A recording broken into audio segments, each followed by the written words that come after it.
Kebebasan pers dijamin dalam undang-undang. Bahkan pers merupakan pilar keempat demokrasi. Meski begitu, teror atau kekerasan terhadap jurnalis kerap terjadi. Data Aliansi Jurnalis Independen Indonesia ada 73 kasus kekerasan terhadap pers di tahun 2024. Terakhir, kantor Media Tempo dikirimi bangkai hewan diduga sebagai bentuk teror. Lalu bagaimana seharusnya langkah pemerintah? Bersama saya Anisha Dasuki, inilah interupsi teror ke media, demokrasi terancam. Sudah ada 4 narasumber bersama kami yang akan membahas terkait ketika pilar keempat demokrasi justru diteror, mendapat ancaman. Di sebelah kanan saya ada Arianto Sutadi, penasihat ahli Kapolri. Selamat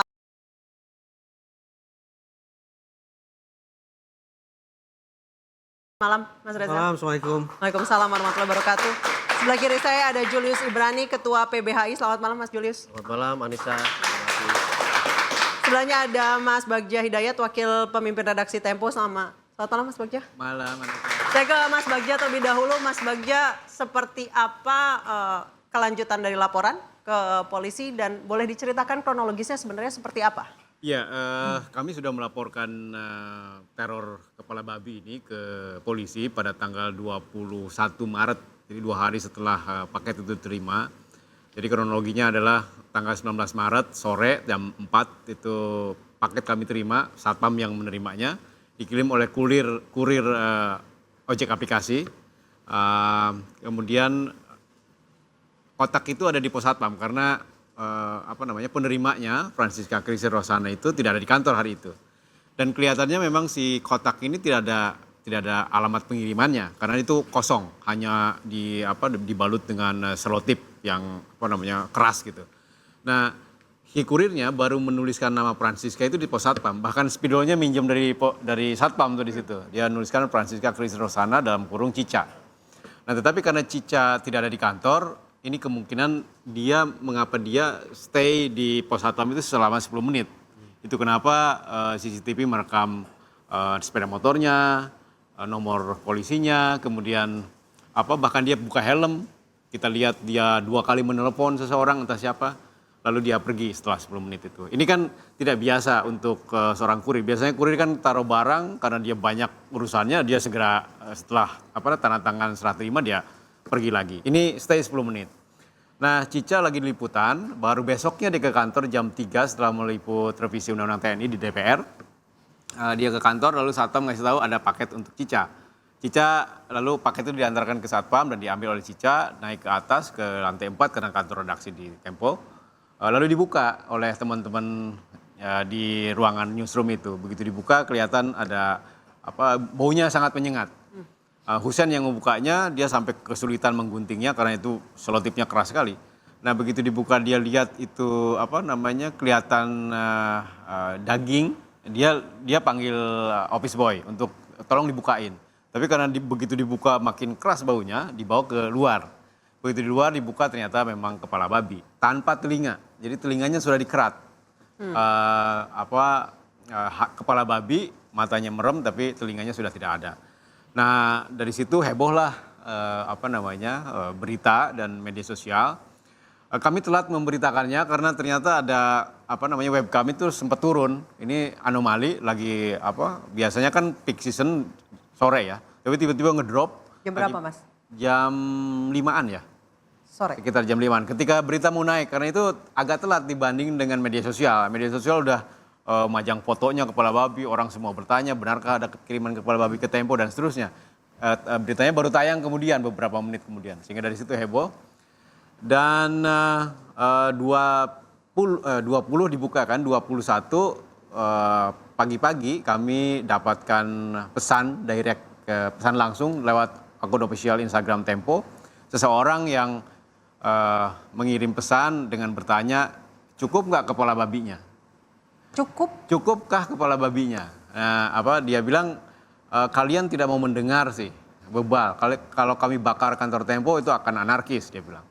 Kami akan terus meneruskan teror sampai kantor kalian mampus gitu. Wow. Itu ada kepala emotikon kepala kucing atau atau tikus ya, kurang clear.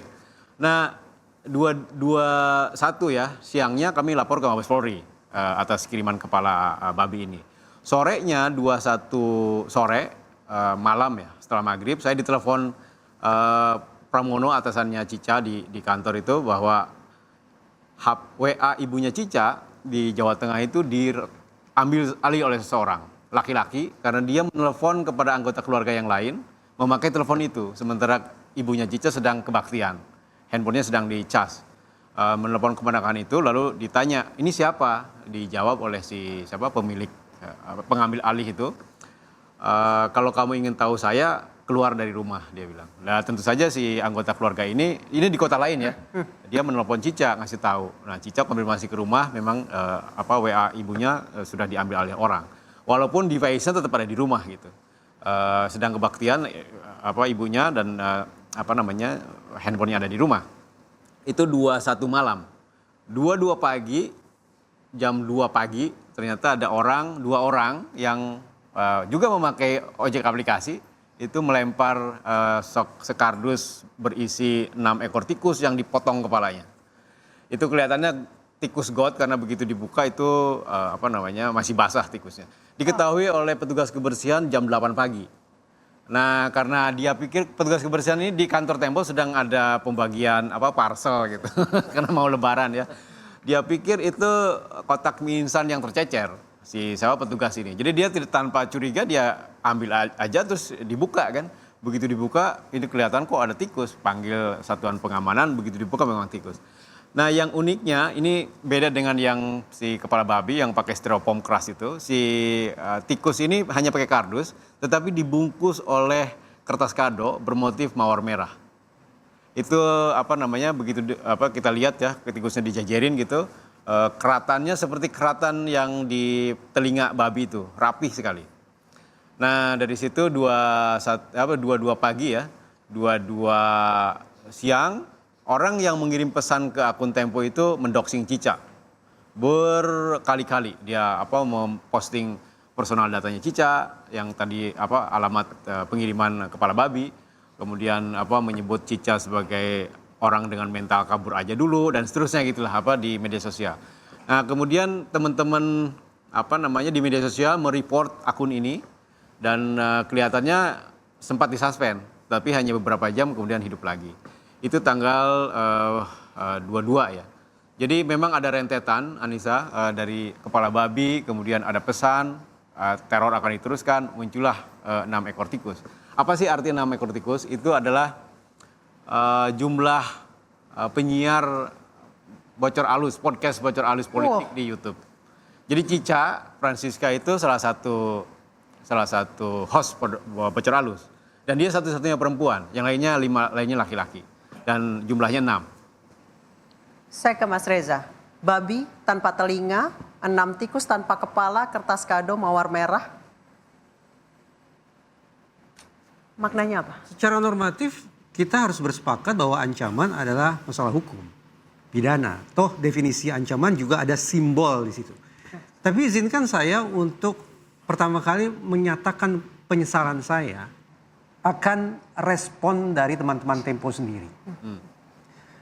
Cica dan kawan-kawan tadi, cuplikannya mereka bersenda gurau. Tapi Mas kalau itu Bagja coping pun, miskan. bentar, biar saya lanjutkan dulu. Mas Bagja pun mendeskripsikan situasi itu sambil tersenyum. Saya tidak ingin menafsirkan macam-macam, tetapi respon yang menurut saya tidak begitu proporsional semacam ini yang memberikan ruang bagi orang semisal Hasan Nasbi untuk kemudian mengeluarkan pernyataan-pernyataan tidak terukur dan menurut saya sangat tidak berkualitas. Terlepas dari itu, saya kembali ke ranah psikologi forensik. Kalau ditanya kepada hakim ketika menangani kasus atau perkara ancaman, apa sih yang dinilai? Ada 2 hal. Pertama, bobot kesengajaan atau culpability dari orang yang melakukan pengancaman. 1. Yang kedua adalah dari bobot cedera yang dialami oleh target atau korban.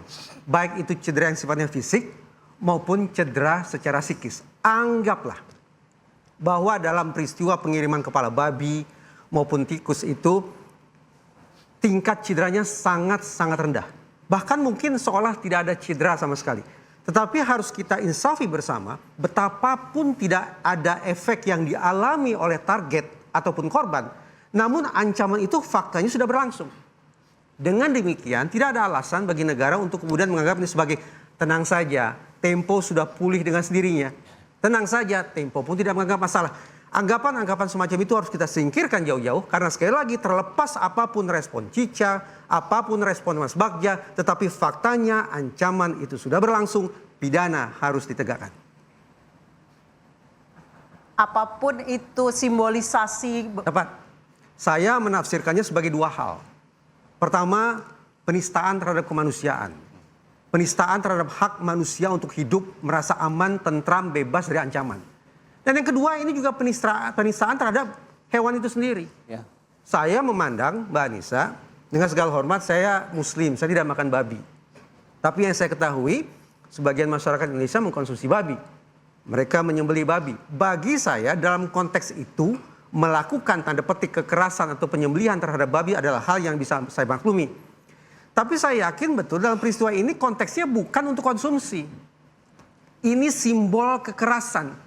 Dan sayang beribu sayang, ketika pihak yang tidak bertanggung jawab itu katakanlah tidak cukup berani untuk melakukan serangan frontal terhadap Tempo, yang mereka lakukan adalah serangan simbolik dengan menjadikan hewan sebagai objek penganiayaannya. Itu yang sangat saya sesalkan.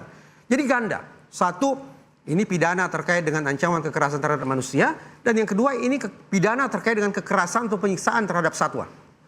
Tidak ada alasan sekali lagi bagi negara untuk abai. Beruntung Kapolri paling tidak lewat pernyataannya sudah memerintahkan adanya proses penindakan. Mudah-mudahan ini nggak tuntas. Tapi sekaligus ini mudah-mudahan merupakan sebuah koreksi besar-besaran yang ditangkap betul oleh Presiden Prabowo untuk tidak lagi lewat juru bicaranya mengeluarkan pernyataan-pernyataan yang sungguh-sungguh mencerminkan empati dan rendahnya responsivitas terhadap hukum. Baik, saya ke Mas Bagja sebentar. Kondisi Mbak Cica sekarang gimana? Di rumah aman, tentu saja dia psikologisnya baik-baik. Terbincang, ya, dia berkonsultasi dengan psikolog. Tadi Mas Reja, mungkin karena ini sudah berapa hari ya, kita terguncang semua, Mas. Waktu pertama-tama kita denial video tadi coping mechanism ya. Denial, mencoba terlihat kuat. Saya sendiri pada teman-teman, saya tahu Anda semua, kita semua terguncang, tapi kalau merespon di media sosial, please tunjukkan kegembiraan. Tunjukkan bahwa kita kuat. Karena saya tidak ingin siapa penerornya itu merasa menang dengan kita terpuruk, dengan kita merasa sedih. Cica ketika menerima sesaat setelah menerima itu dan itu dia tahu ditunjukkan kepada dia menangis. Tapi setelah itu karena kami saling menguatkan, saling menghibur, maka muncullah video yang Pram tadi itu. Itu untuk menunjukkan bahwa kami kuat. Itu sesungguhnya.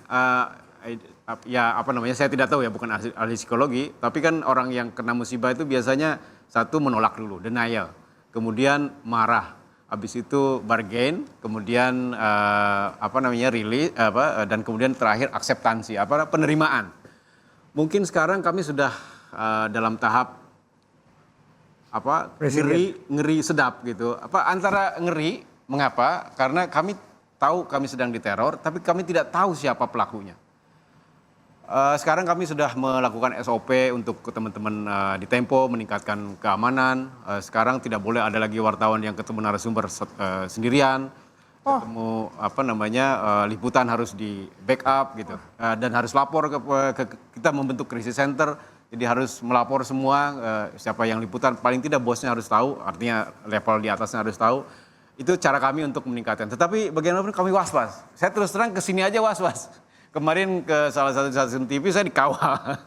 Karena itu perintah SOP yang harus dilaksanakan. Dan ya was-was dan kami takut, kami jeri karena kami tahu diteror. Jadi ketika kepala babi kami terima, terus terang kami ketawa-ketawa awalnya. Tapi begitu tikus kami terima itu silent semua. Gila, ini beneran ini. Ini serius. Ini ada orang yang mengancam dan dia membuktikan ancamannya. Tidak hanya kepala babi tapi juga 6 ekor tikus yang simboliknya clear sekali. 6 ekor tikus dipotong kepalanya, dan itu mencerminkan 6 penyiar podcast bocor halus gitu. Spesifik sekali. Seberapa serius kepolisian harus mengusut tuntas teror terhadap pilar keempat demokrasi? Kita akan bahas usai jeda, tetap di Interupsi.